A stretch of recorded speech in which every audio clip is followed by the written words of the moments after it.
professor Sebastião Ponte, muito obrigado por sua participação aqui no nosso documentário Ceará, Sua História, Nossa Gente.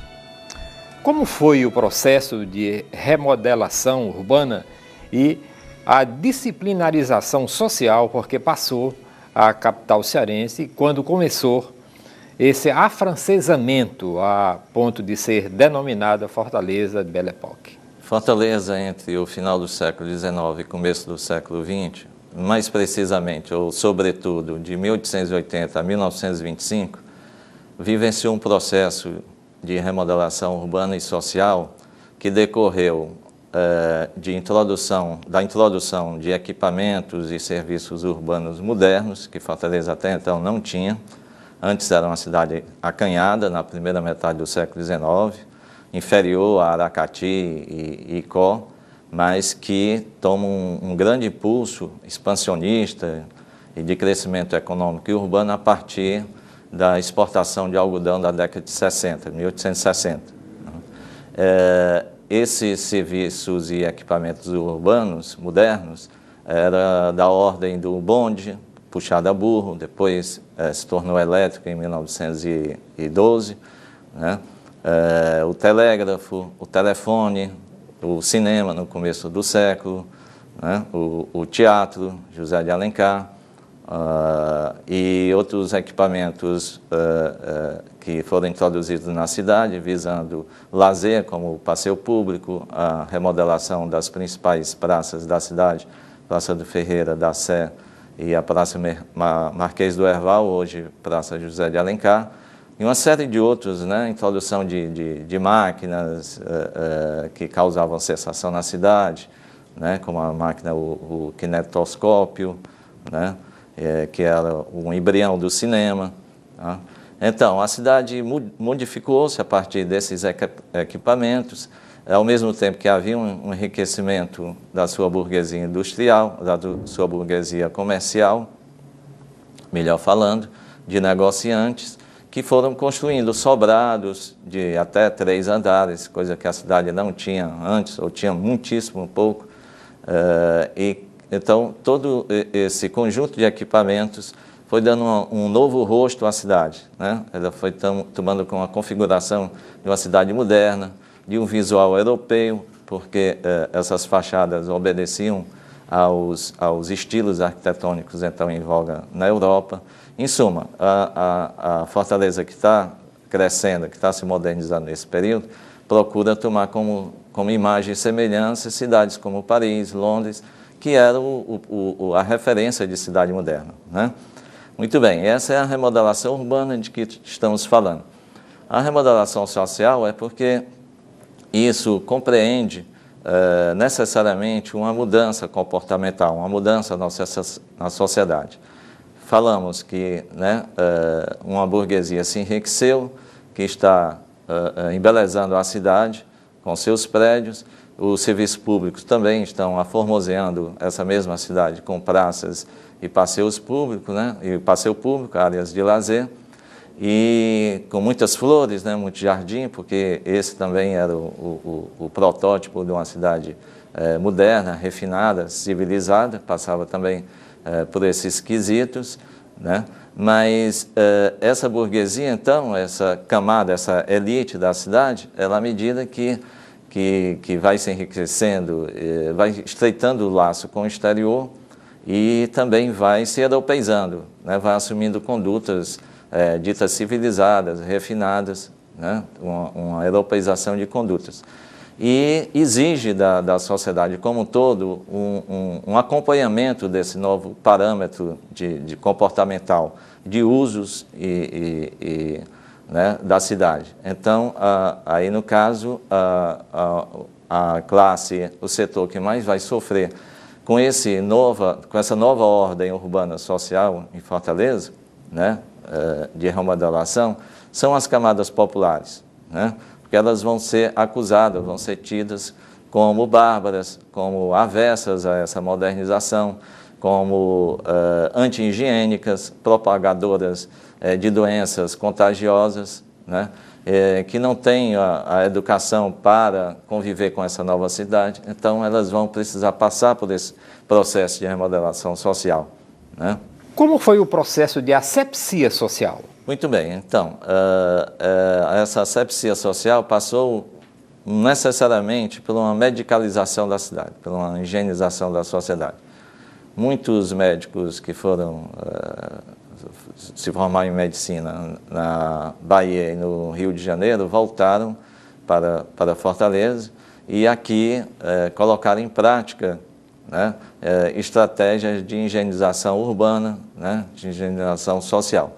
E essa higienização passava, portanto, pela remodelação das praças, aformoseamento, jardins, para criar um ar mais saudável, exigências de uma ventilação mais corrente, né, para a cidade ficar mais arejada. A água também teria que ser mais limpa, né, porque a água era um dos meios que causavam doença. Mas foi sobretudo, né, no sentido da medicalização social que essa asepsia se verificou de uma forma mais contundente, né? Essas camadas pobres passaram por vacinações, vigilâncias sanitárias, as casas eram inspecionadas, né?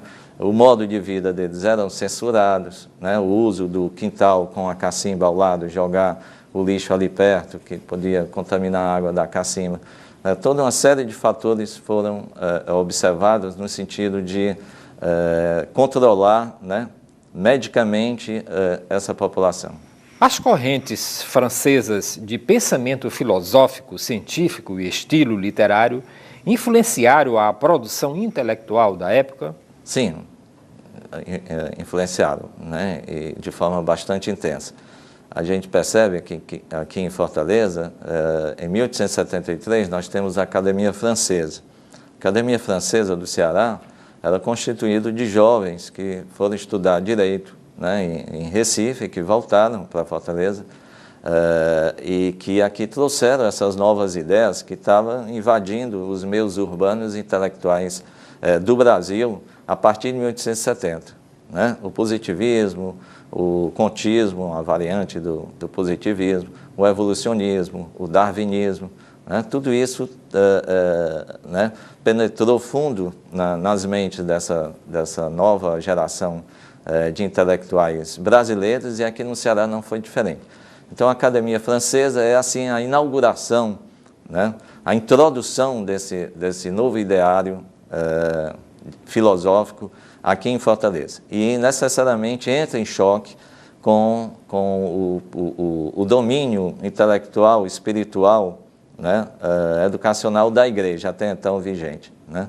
Essas duas correntes, essas duas forças se debatem, né, fazem todo um conflito de ideias através de jornais, que foi salutar para o campo das ideias, para a formação de um universo de letras, de letrados aqui em Fortaleza. Então isso prossegue com outros grêmios literários, que apesar de serem, né, não eram só literários, eram também filosóficos, discutiam também as questões filosóficas, como o clube literário, né? Então foi muito forte. A gente percebe isso até, vamos dizer, na própria padaria espiritual. A padaria espiritual era muito crítica, muito irreverente, né?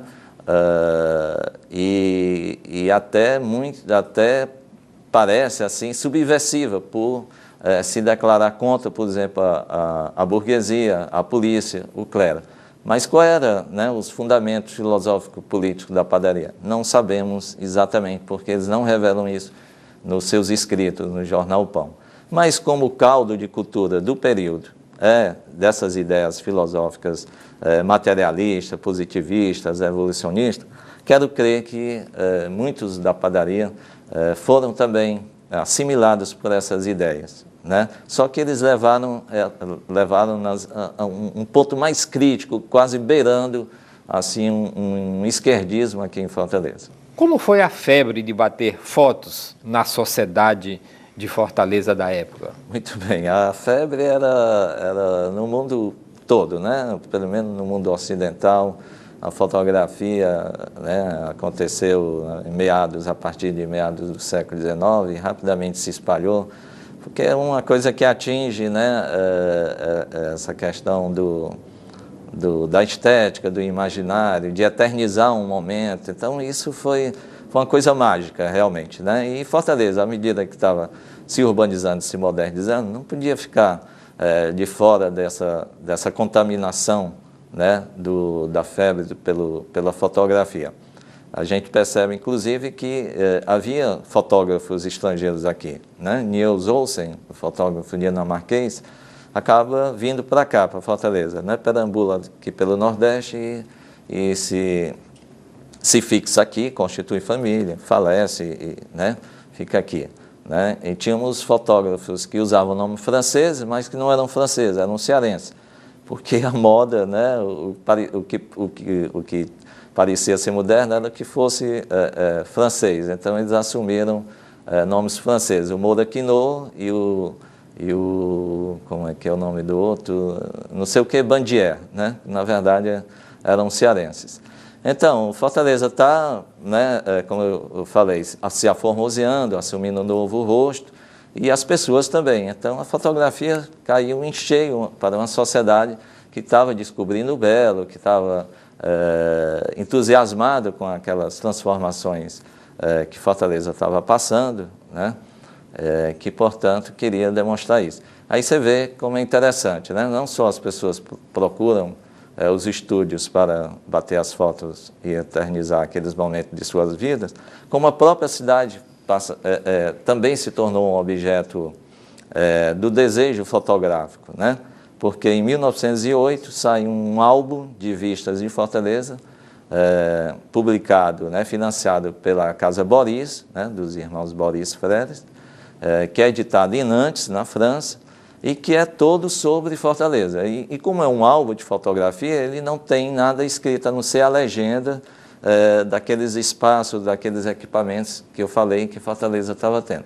Então você vê que a própria cidade, né, no seu desenvolvimento, no seu aformoseamento, no seu embelezamento, né, chama a atenção e se torna objeto dessa febre da fotografia. Como era a moda, especialmente a feminina? Então, a cidade estava se remodelando, se embelezando, e a moda é uma das novidades, uma das coisas de fora que vem para a cidade e que também toma de conta, né, das elites, sobretudo, um pouco das camadas médias, e as mulheres já eram, à época, né, o principal alvo dessa moda.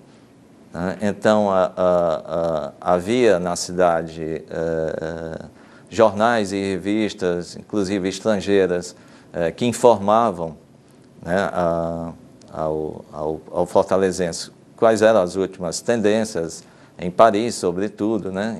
E os anúncios de moda veiculados nos jornais eram nesses termos: a última moda vinda da Europa, a última novidade vinda de Paris, às vezes até usando mesmo termos franceses, né?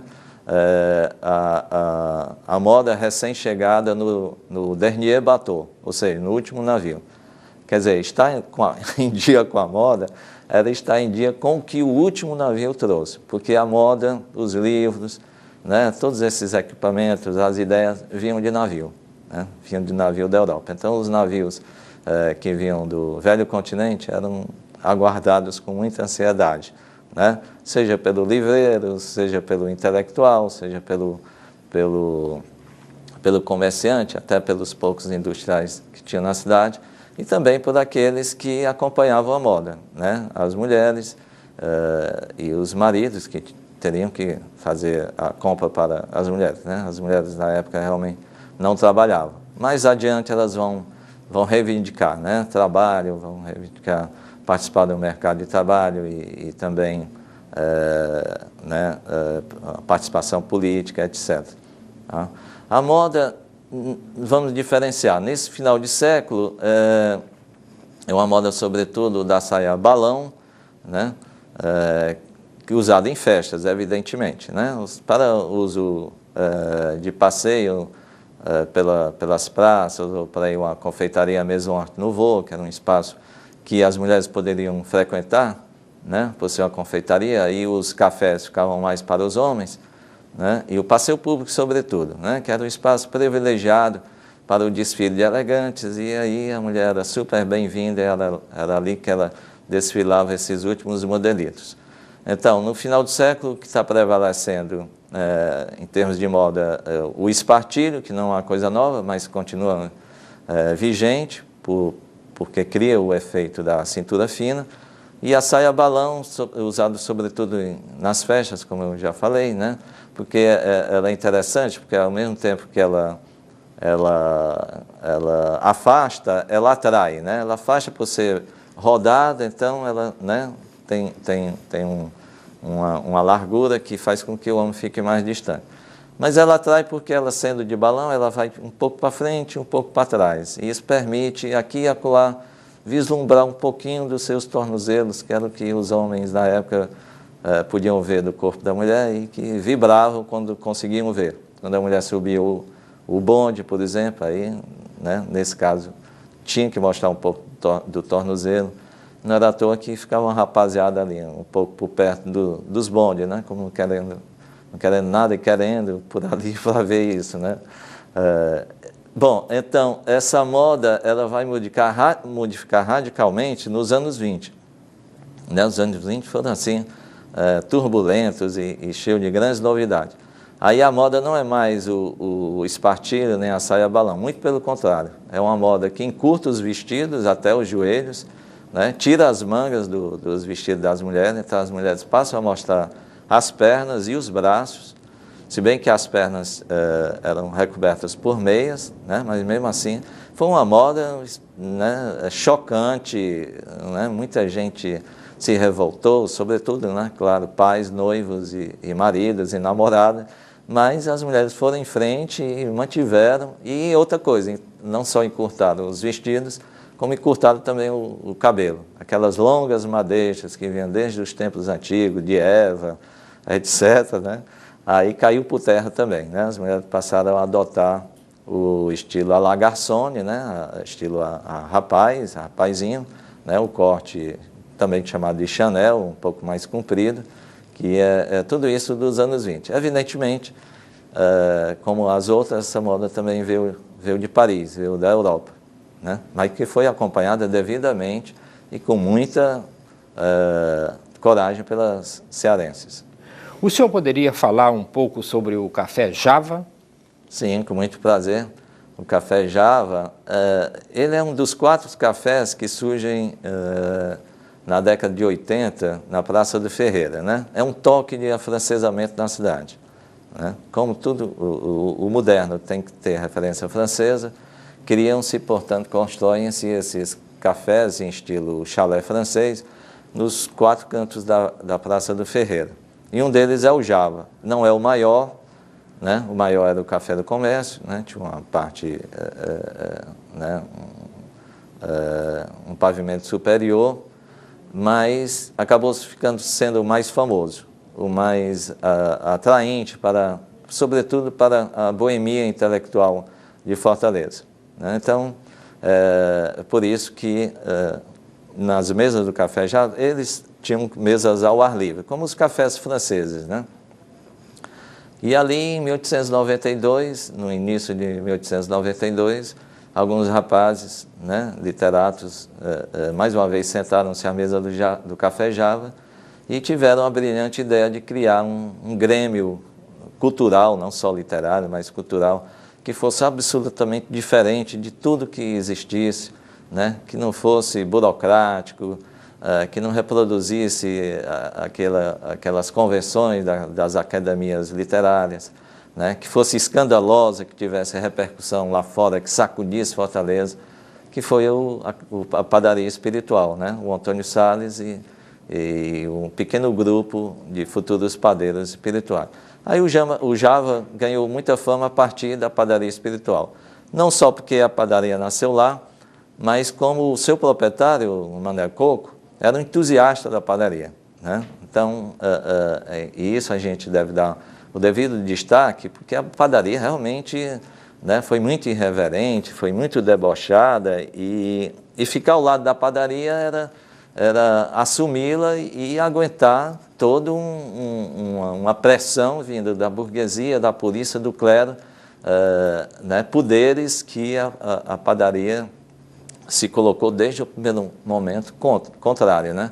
E o Mané Coco era um entusiasta. Tanto é que quando algum padeiro aniversariava, né, ele fazia um balão imenso, né, com o dístico da padaria, né, iluminava totalmente o Café Java e servia a luar gratuitamente. Ou seja, então muita gente ia para lá nesse momento, e era uma oportunidade de conhecer melhor os padeiros e de divulgar a padaria. Por isso que o Café Java acabou se tornando famoso e com muita credibilidade. O Ceará Moleque, e foi uma tática de resistência das massas ao disciplinamento que se buscava impor na Fortaleza Belle Époque? Essa é uma novidade da minha pesquisa, digamos, é um ponto em que eu resolvi explorar e refletir mais aprofundadamente, né? Até então, o Ceará Moleque já era objeto de discussão de outras publicações, de outros autores, mas que não a interpretavam assim, apenas como algo como um espírito jocoso do cearense, né? Como eu estava vendo a interiorização, a intervenção desses poderes, esse processo de remodelação na cidade, né, esse controle exercido sobre a massa, né, essa imposição do modelo de condutas europeias na cidade, essa nova ordem que é muito benéfica, muito satisfatória, muito favorável às elites, né, mas que para as camadas populares e até parte das classes médias foi um verdadeiro inferno, né, uma ordem perversa mesmo. Então, eu comecei a perceber que esse Ceará Moleque que ocorre aqui e acolá, nos jornais, a própria padaria espiritual, né, em algumas estripulias urbanas, né, vibradas, feitas tanto pela essa boemia, mas também por populares, e que foi chamado, né, de uma forma pejorativa de Ceará Moleque por parte das elites, né? E também comecei a perceber como esse Ceará Moleque, aí no caso, esse comportamento debochado, sarcástico, incomodava as elites, né? Volta e meia, os jornais, revistas de elite dos anos 20 se voltavam contra o Ceará Moleque, porque atentava contra os fóruns civilizatórios da cidade, né? Maculavam uma imagem de cidade moderna, de cidade né, bem educada e formosa, etc., civilizada em suma, né, que Fortaleza estava construindo a duras penas, etc. Então eu percebi que realmente esse comportamento, esse Ceará Moleque, incomodava as elites, né? Se incomodava, era uma forma, portanto, né, de insatisfação, de resistência, ainda que talvez não seja completamente, formalmente consciente, né? Vamos fazer isso porque é uma forma da gente atacar a burguesia. Não, não é isso, certo? É uma forma de insatisfação que eu percebo, né, em relação a toda aquela série de coisas que estavam acontecendo e que grande parte da população de Fortaleza não estava sendo beneficiada, estava sendo controlada, imposta para seguir aqueles ditames. Ok, professor, muitíssimo obrigado aqui por sua participação no nosso documentário Ceará, Sua História, Nossa Gente. Eu que agradeço a oportunidade de contribuir para uma reflexão, para o conhecimento da nossa história, sobretudo da história de Fortaleza.